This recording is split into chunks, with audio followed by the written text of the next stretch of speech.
Hey! Okay. Didn't really have a chance that time.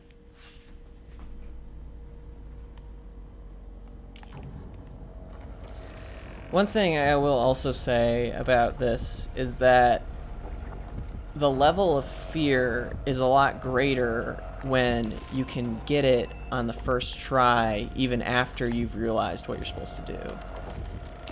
I think that they're artificially, like, inflating... They think they're artificially inflating the fear by, like...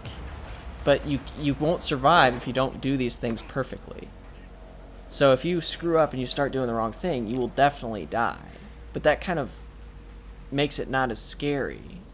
It's more scary when it's like you're frantically trying to figure out what you can do, and then you still have time after you figure out what you're supposed to do, you still have time to, like, get away. Because you're like, oh shit.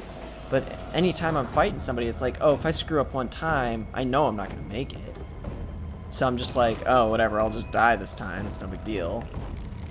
Whereas I feel like in a lot of the Resident Evil games, yeah, they don't give you any time at all to screw up.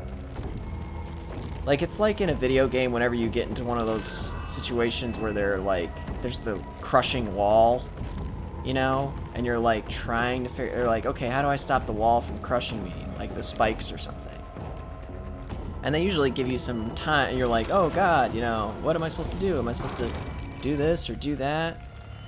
And you're like up against the wall, you're like shooting at guys or whatever, you're trying to figure out what you need to do, but even after you figure out what you need to do, you still have time to do it. Whereas in this, it's like, if you don't know exactly what you're supposed to do, you will die. And I just think that kind of erodes the fear element.